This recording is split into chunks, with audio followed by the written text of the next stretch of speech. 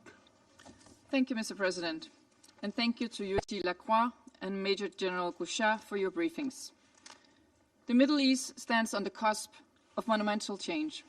These past months have witnessed the fall of the Assad regime in Syria, cessation of hostilities between Lebanon and Israel, and the election of a new Lebanese president after more than 2 years of vacancy. Wednesday's ceasefire and hostage agreement also inspires hope for the people of Gaza and Israel. These are profound developments that can hopefully light a path towards a brighter future for Syria, Lebanon, and the broader region. In the wake of this sudden change, the need for stability has never been more apparent. For more than 50 years, UNDOF has monitored the disengagement zone. For almost 2 decades, UNIFIL has, under its current mandate, executed similar tasks around the blue line between Lebanon and Israel. These missions have been integral to bringing safety and certainty to peoples on both sides of the borders. Day in, day out, These peacekeepers risk their lives in support of peace. Some have made the ultimate sacrifice. In executing these tasks, we underline the duty of all actors to ensure the safety and security of peacekeeping personnel and premises in line with international law. Mr. President, there are three points I would like to focus on in this regard. First, UNDOF and UNIFIL contribute to the de-escalating of tension in the region. They are, and they will be, integral to securing a continued de-escalation going forward. However, to do this, the right conditions need to be in place. This means that peacekeepers must be granted unhindered freedom of movement and sufficient resources to be able to implement their mandates. It also means that patrols, logistic convoys, and resupply missions need to be able to move freely. Their positions must not be threatened, challenged, or dismantled by use of brute force. Politically, mission mandates must also be supported. Political rhetoric from any actor must not undermine the immunity and impartiality of peacekeepers. It is reassuring that the Council remains united in support of both UNDOF and UNIFIL. This support will remain vital as we work to achieve durable peace in the region. Second, Mr. President, on UNDOF. Denmark is proud to have contributed to UNTSO, and by extension to UNDOF, for years. We believe that a new Syria can only emerge if the new authorities are able to secure the country's borders. Denmark reiterates that Israel must withdraw from the area of separation. UNDOF must be allowed to implement its mandate without interference, in line with Resolution 350. We remain concerned about reports of permanent Israeli structures in UNDOF's area of operation, IDF incursions further into Syrian territory, and rhetoric about moving Israeli settlers into occupied Syrian Golan. Such actions are prohibited under international law, including international humanitarian law. Third, Mr. President, Denmark remains fully committed to UNIFIL, the full implementation of Resolution 1701, and to making the ceasefire agreement permanent. UNIFIL must have political and operational support to effectively implement its mandate alongside the Lebanese armed forces after the withdrawal of all other armed actors from southern Lebanon. In time, we envisage the LAF taking over all tasks in southern Lebanon, and Denmark is proud to contribute financially to LAF in support of this crucial mission. Mr. President, in closing, to consolidate the positive change in the region, we need to build on a stable and trustworthy foundation. UNDOF and UNIFIL remain critical pillars in this foundation. We remain fully committed to ensuring that these two missions can implement their mandates by patrolling freely, maintaining internationally recognized borders, and providing credible information about the situation on the ground. Thank you. I thank the representative of Denmark for the statement. I now give the floor to the representative of Guyana. Thank you, Mr. President. I also thank USG Lacroix and Major General Gauchat for their briefings. As conflict proliferated across the Middle East over the past year, the essential roles played by the peacekeepers and civilian staff of the United Nations Disengagement Observer Force, UNDOF, and the United Nations Interim Force in Lebanon, UNIFIL, could not have been more clearly demonstrated. In these times of heightened tensions, conflicts, and instability, UNDOF and UNIFIL continue to make invaluable contributions to de-escalation efforts and further continue to provide vital reporting to inform the decisions of this Council. I take this opportunity to reaffirm Guyana's heartfelt appreciation and support for their unwavering commitment to the execution of their respective mandates and for their unflinching bravery, even under increasingly dangerous circumstances and at great risk to their personal safety. President, the situation in the Golan Heights continues to present significant challenges to regional stability. It is described as a tense and unpredictable security situation, with many daily violations of the 1974 disengagement agreement, including the unauthorized installation of communications equipment and the prolonged and expanded presence of Israeli forces in the area of separation. Similarly, the complex dynamics affecting UNIFIL's role in maintaining peace in southern Lebanon requires sustained international cooperation and dialogue to achieve the urgent resolution of the challenges. The mission continues to encounter many obstacles in the implementation of its mandate. The security of Lebanon and its people is paramount, and there should be no deliberate undermining of their safety. We condemn all attacks on peacekeepers and call on all parties to abide by their obligations under international law, to refrain from any action that compromises the safety and security of UNIFIL personnel and premises, and to respect the freedom of movement of UNIFIL personnel. President, we must also underscore that while both UNDOF and UNIFIL have operated in an exemplary manner, we should not expect the missions to operate under these unstable and dangerous circumstances without the necessary resources to ensure the safety and security of their personnel.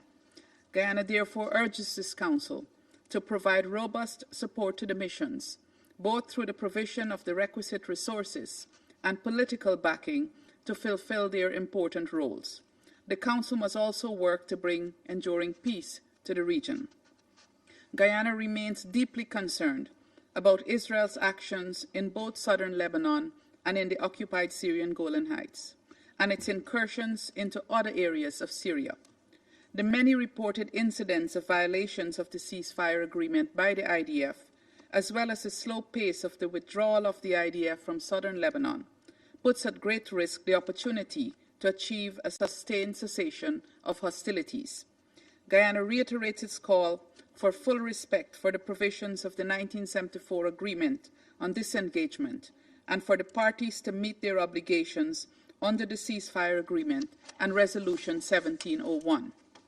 Mr. President, as we focus on the situation in Lebanon and the occupied Syrian Golan, it is important to keep in view that the challenges in both contexts are directly linked to the situation in Palestine, engendered by Israel's ongoing brutal occupation. We are hopeful that the announcement of a ceasefire agreement in Gaza will pave the way for a reinvigoration of the Palestinian peace process, with progress towards the achievement of the two-state solution.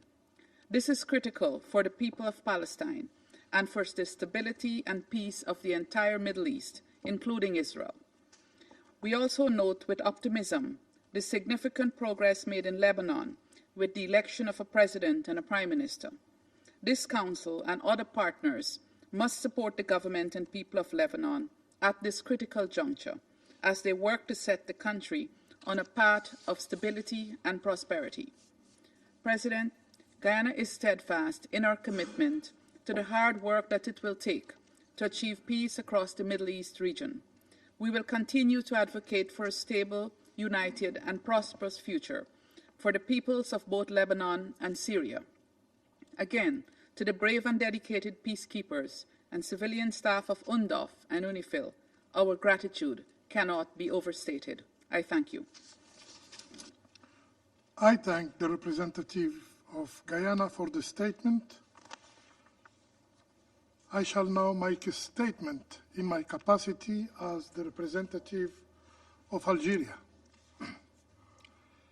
Dear colleagues, I would like to thank USG Jean-Pierre Lacroix and Major General Patrick Gauchat for their insightful briefings. UNDOF and UNIFIL operate in an extremely challenging context, facing multiple threats to their personnel and premises. The ongoing violations in the areas of operation of UNIFIL and UNDOF by the Israeli military forces are a source of grave concern. Algeria reaffirms its unwavering support for these missions and its strong commitment to ensuring the safety and security of peacekeepers. We reiterate that attacks against peacekeepers constitute war crimes. In this regard, we condemn in the strongest term the deliberate attacks by the Israeli occupying forces on UNIFIL personnel and the intentional destruction of their premises. We call for impartial and comprehensive investigations and the pursuit of full accountability. Furthermore, this very Council adopted Resolution 2766 almost 1 month ago, renewing UNDORF mandate. Algeria called for its full implementation and endorses the resolution's key propositions, including the obligation to, first, fully respect the terms of the 1974 disengagement of force agreement. Second, exercise maximum restraint and prevent breaches of the ceasefire and of the area of separation. Third, ensure that there is no military activity of any kind in the area of separation. Israeli actions in the area of separation and its multiple incursion into Syrian territory pose a grave threat not only to Syria, which is navigating in a very sensitive period, but also to regional and international peace and security. The Security Council must reaffirm its resolutions and act decisively to stop these actions. Dear colleagues, UNIFIL and UNDORF are mandated by this Council to monitor the ceasefire and to provide information on the ground. After the briefing made by Jean-Pierre Lacroix and Major General Patrick Bauchat, the situation is clear to all. It is now incumbent upon the State Security Council to act must be ensured. We firmly believe that the roles of UNIFIL and UNDORF are not intended to be permanent. Addressing the root causes of conflict in the region by ending the occupation of all Arab lands is essential for achieving a durable peace in the Middle East. This current cycle of violence has once again underscored an irrefutable truth: we cannot afford to address the region through piecemeal solutions. Its challenges are interconnected, and it is only through a holistic approach that we can hope to achieve genuine and lasting peace. We welcomed the ceasefire agreement announced Wednesday, which hopefully will bring an end to the devastating bloodshed in Gaza. While this development is welcome, let us be clear: it cannot and must not be our ultimate goal. This agreement must serve as a stepping stone toward a lasting and just solution. it must chart the course for the establishment of an independent Palestinian state with Al-Quds Sharif as its capital. Dear colleagues, in closing, Security Council resolution, including 242, 338, 497, and 1701, constitute the framework for a stable and peaceful Middle East. Our collective efforts should focus on accelerating their full implementation. The time for half measures has long passed. We can no longer afford to simply manage the conflict in the region. Let us engage resolutely together on the path toward a lasting and durable solution that brings peace and justice to the Middle East. I thank you. I resume my function as President of the Council. The Presidency gives the floor to the representative of Lebanon. السيد الرئيس، في البداية وبما أنها المرة الأولى التي يتحدث فيها لبنان هذا الشهر في مجلس الأمن، اسمحوا لي أن أهنئكم على رئاستكم لأعمال المجلس وأن أشكركم على دعم الجزائر المتواصل للبنان. وطالما عودتنا الجزائر الشقيقة على وقوفها إلى جانبنا دفاعاً عن القضايا المحرقة. كذلك أتقدم بالشكر من الولايات المتحدة الأمريكية على رئاستها الشهر الماضي.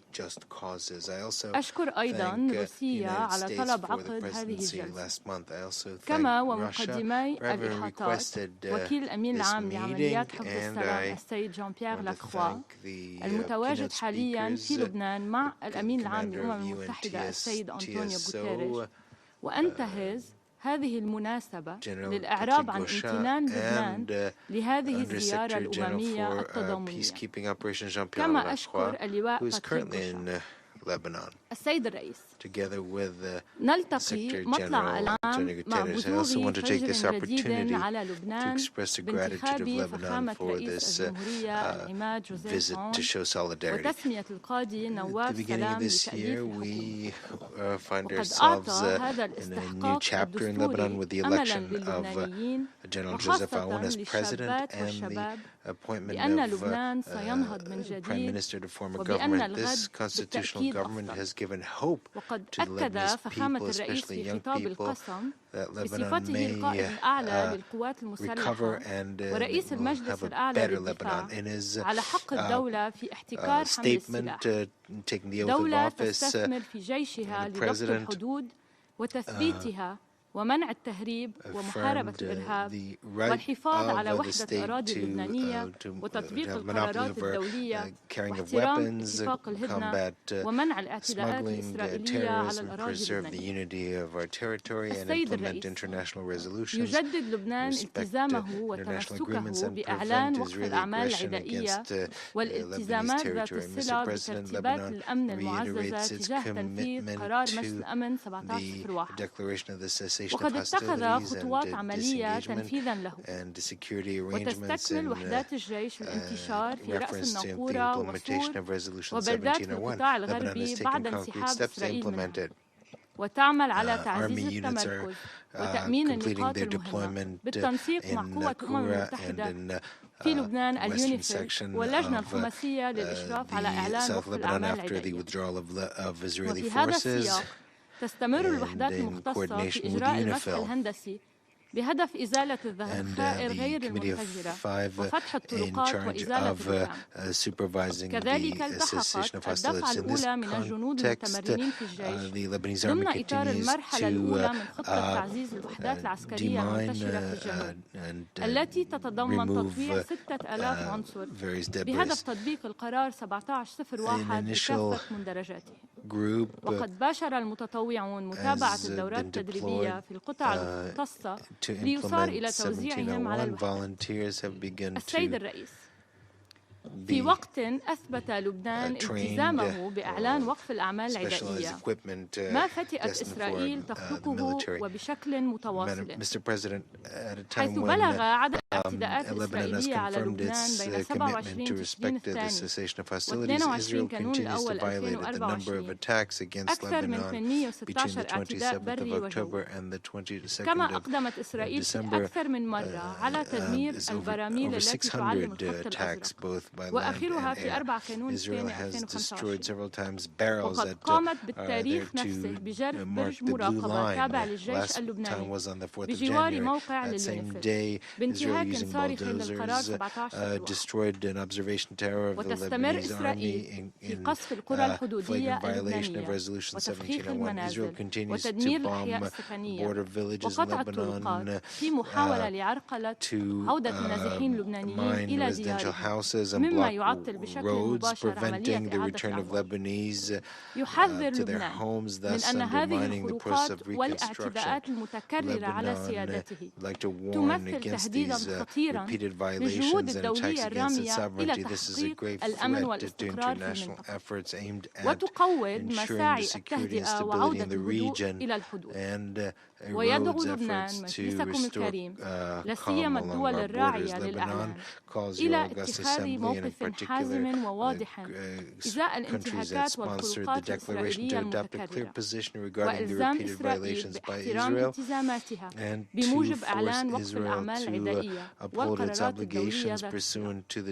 كما يشدد لبنان على ضرورة احترام سيادته وسلامة أراضيه ضمن الحدود المعترف بها دوليا، وعلى ضرورة انسحاب إسرائيل من كافة الأراضي اللبنانية من دون تأخير وضمن مهلة 60 يوما التي نص عليها إعلان وقف الأعمال العدائية، مع تشديدنا على أن الجيش اللبناني أكد من جانبه على جهوزيته لإعادة الانتشار في القرى الجنوبية، وقد أثبت ذلك فعلا.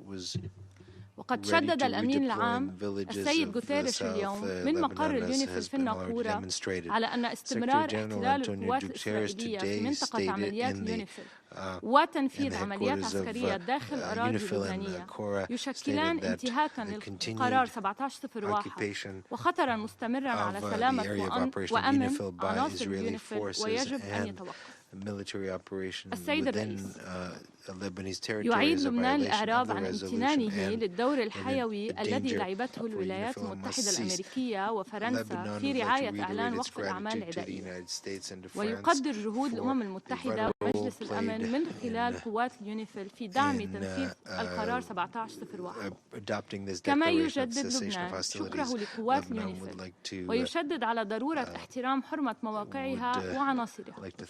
وفي هذا الصدد يدين الاعتداءات الإسرائيلية المتكررة على مواقع اليونيفيل وعناصرها واستهداف إسرائيل المباشر المتعمد والمتكرر لمواقعها وتعريض قواتها للخطر. ويؤكد لبنان على أن لليونيفيل دور مهم خاصة في المرحلة المقبلة لتأكيد انسحاب الجيش الإسرائيلي ومراقبة الالتزام بوقف الأعمال العدائية دعما لتحقيق استقرار مستدام على طول الحدود. ويشدد على أهمية التنسيق المتواصل والمستمر مع الجيش اللبناني. ختاما السيد الرئيس، يتطلع لبنان إلى وقوف المجتمع الدولي إلى جانبه في هذه المرحلة الجديدة من تاريخه ودعم المؤسسات والأجهزة الأمنية وعلى رأسها الجيش اللبناني وجهود إعادة الأعمار. فلبنان الذي عانى الكثير يستحق منكم كل الدعم. وشكرا السيد الرئيس. Security Council of Lebanon that has suffered so much deserves your support. Thank you. Thank the representative of Lebanon for the statement. The presidency We'll now give the floor to the representative of Israel.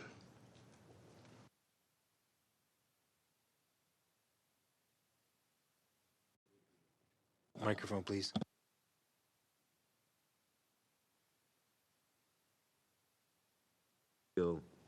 Israel has always stated, and I reaffirm here today, we will do everything we can to bring our people home.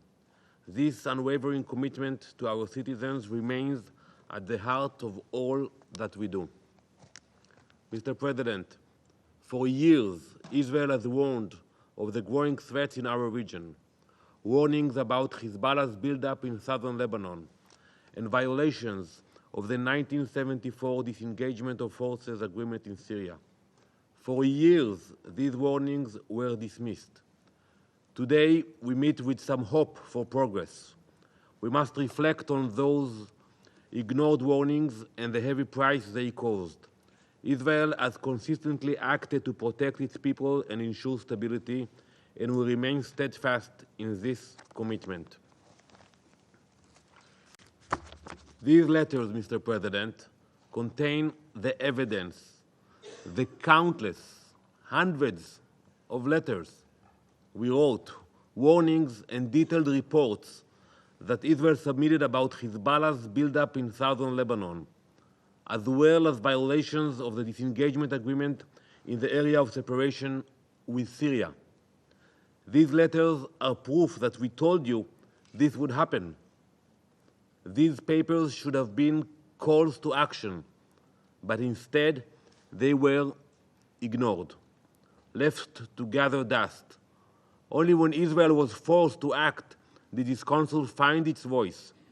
When it did find its voice, it unfortunately still failed to condemn the terrorists targeting our civilians. For years, this council has heard warnings about the growing threat Hezbollah posed to Lebanon, Israel, and the region as a whole. We warned of their stockpiling of thousands of rockets and anti-tank missiles, the smuggling of advanced weapons from Iran, and the construction of thousands of tunnel shafts and hidden military networks. We exposed Hezbollah's transformation of southern Lebanon into a fortress of terror. Today, we stand in the aftermath of a historic turning point. Hassan Nasrallah is gone, as are several of his successors, and Hezbollah has suffered a decisive blow. A ceasefire is in place. Lebanon has managed to elect a new president, a significant step forward after years of political chaos. But let us not be mistaken. Quiet for peace. The scars of Hezbollah's aggression remain etched into the land and the lives of those who endured it. Over 22,000 rockets rained down on Israeli homes, displacing more than 63,000 civilians. Israel uncovered and dismantled over 10,000 explosive devices, 870 launchers, and 60,000 communication devices. Much of this infrastructure was built just meters from UNIFIL positions. It was not this council nor UNIFIL that confronted Hezbollah's terror network. It was Israel. Through our determination and resilience, we not only defended our people, but created an opportunity for Lebanon to reclaim its sovereignty. Dear colleagues, it is time for this council to recognize what Israel's actions have achieved. By dismantling Hezbollah's terror infrastructure, we have given the Lebanese armed forces and the Lebanese government the breathing room to begin reclaiming their nation. This is a moment of opportunity, an opportunity to free Lebanon from being a failed state held hostage by a terrorist organization. But let me be clear, this opportunity will not last forever. Already, we see attempts by Hezbollah to rebuild. Weapons are being smuggled across the Syria-Lebanon border. Funds are being funneled to rearm Hezbollah. Hezbollah operatives remain active south of the Litani River in blatant violation of Resolution 1701. We will not allow history to repeat itself. This brings us to the situation in Syria. From September to November 2024 alone, there were hundreds of documented breaches of the 1974 Disengagement of Forces Agreement. Military positions have been established within the area of separation in blatant violation of the agreement. Armed individuals routinely infiltrate the Alpha Line and tamper with the land in Israeli territory. These activities are not hidden. They are visible and have been reported extensively to UNDOF. In response to the emerging situation in Syria, Israel has taken limited and temporary measures in strategic areas to neutralize immediate threats. These actions were not taken lightly, but they were necessary to protect our citizens and preventing armed groups from threatening Israeli territory. Israel remains committed to the framework of the disengagement agreement, including the principles regarding the area of separation. We maintain close coordination with UNDOF. And I want to remind you what happened on December 7, when our forces helped safeguard UNDOF forces from attacks. However, the ongoing violations undermine the fragile stability of the region. Israel recognizes the vital role of peacekeepers on the ground in maintaining stability and places the highest importance on their safety. But it is time to address the failures in their mandates, which have failed to prevent aggression. Peacekeeping mission must not just exist. You have a lot of troops, a lot of soldiers, a lot of money, but they are not there just to be there. They must be empowered to act decisively. They must succeed in their mission by actively enforcing mandates and holding violators accountable. The discovery of massive terrorist infrastructure during the conflict highlights years of operational failures. UNIFIL's modus operandi must change to effectively prevent further violations and ensure that Resolution 1701 is fully enforced. UNDOF must ensure that violations are documented transparently and acted upon. Distinguished Council members, Israel is committed to upholding international agreements, including the Disengagement of Forces Agreement. But our commitment to this agreement must not be mistaken for weakness. We will act against any threat to our security.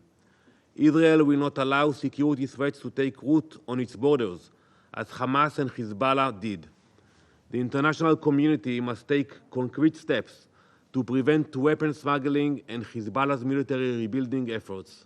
Failure to act will only invite further instability. The Council must face reality. Israel's actions have prevented the collapse of order in southern Lebanon and the area of separation. By dismantling Hezbollah's terror networks and confronting threats in Syria, Israel has provided a chance for the international community to reclaim peace. But this state of affairs will not last forever. This Council must support the ceasefire agreements, Israel's actions, and the full implementation of Resolution 1701.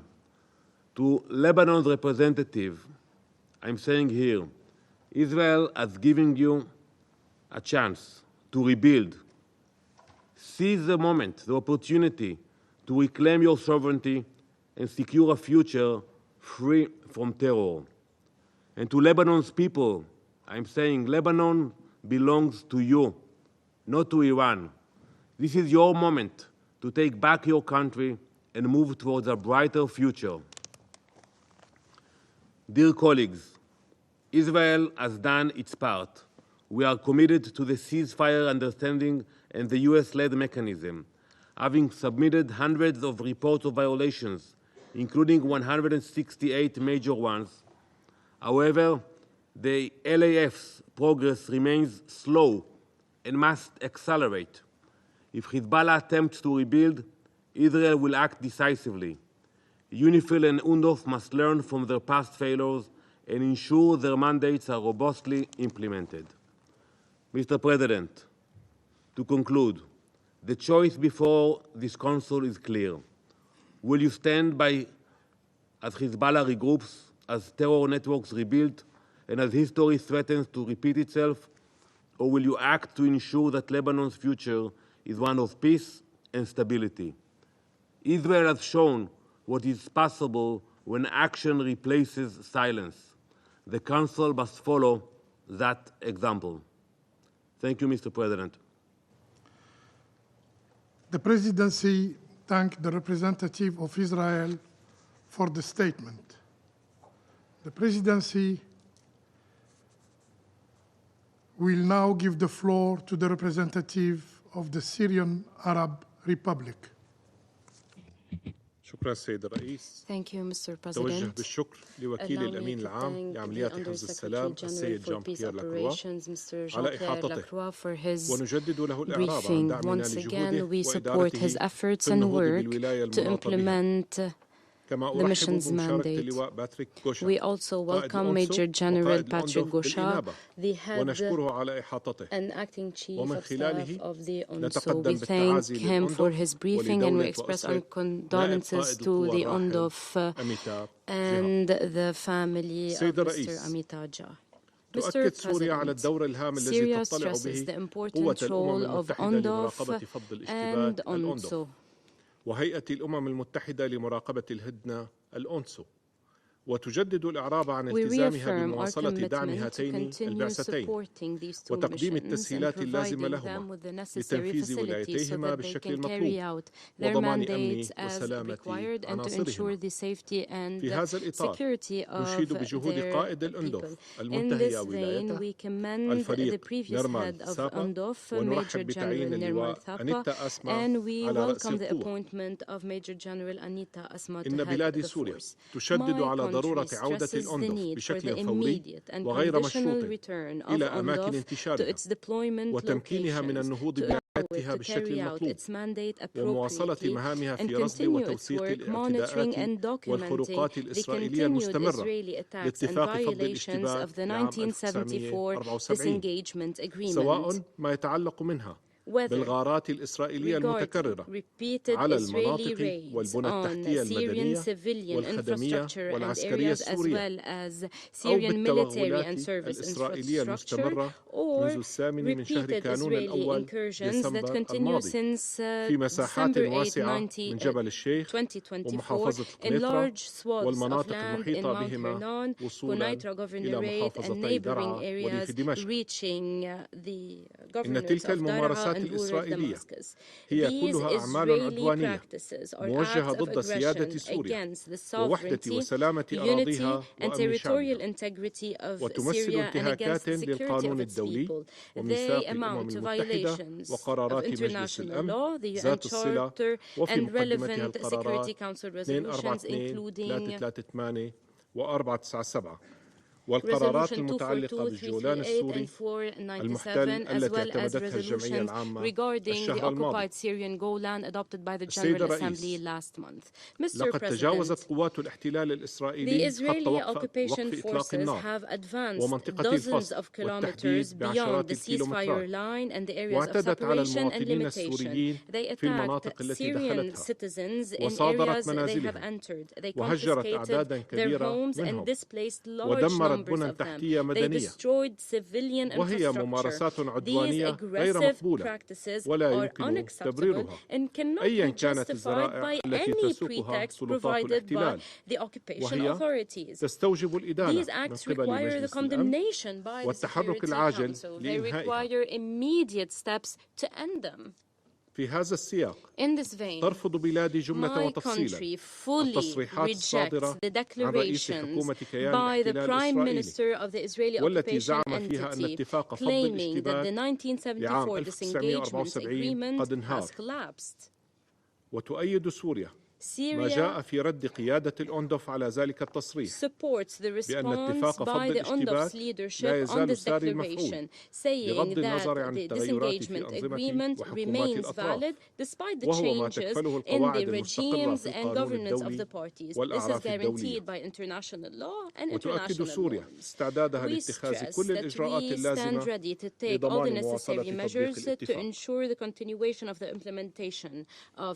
السيد الرئيس، تطالب سوريا مجلس الأمن بإلزام سلطات الاحتلال الإسرائيلي بالانسحاب الفوري وغير المشروط من المناطق التي توغلت بها مؤخرا في سوريا، واحترام اتفاق فض الاشتباك الذي أعلنت بلادي مرارا وتكرارا وآخرها يوم أمس استمرار التزامها به بشكل لا لبس فيه، وتجدد سوريا التأكيد على حقها الراسخ وغير القابل للتصرف في استعادة جولان السوري المحتل كاملا وفقا لقرارات مجلس الأمن ذات الصلة ورفضها للمحاولات الإسرائيلية الرامية لتكريس واقع احتلالي جديد.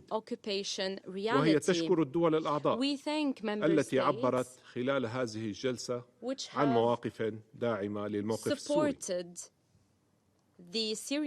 وتبقى ولايتا الأوندوف والأونسو ضرورة وضمانا لصون السلم والأمن الإقليميين لحين تحقق الحل العادل والشامل والمستدام في المنطقة وانتهاء الاحتلال الإسرائيلي لجولان السوري وانسحاب قوات الاحتلال منه بشكل كامل وفقا لقرارات الشرعية الدولية.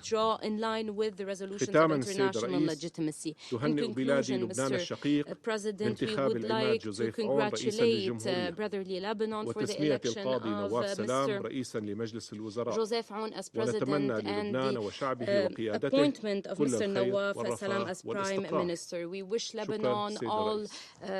سيد الرئيس. The presidency thanks the representative of the Syrian Arab Republic for the statement.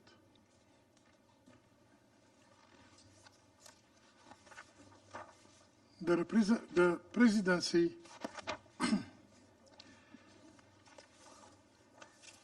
the representative of Lebanon has asked for the floor to make a further statement.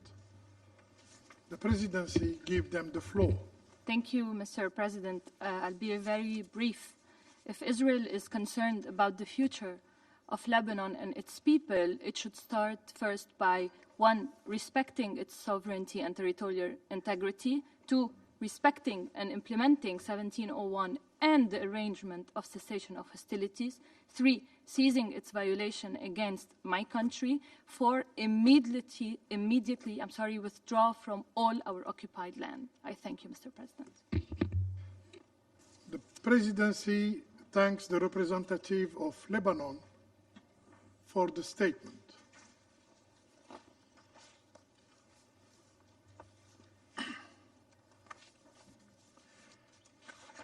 There is no more names inscribed on the list of speakers. The meeting is adjourned.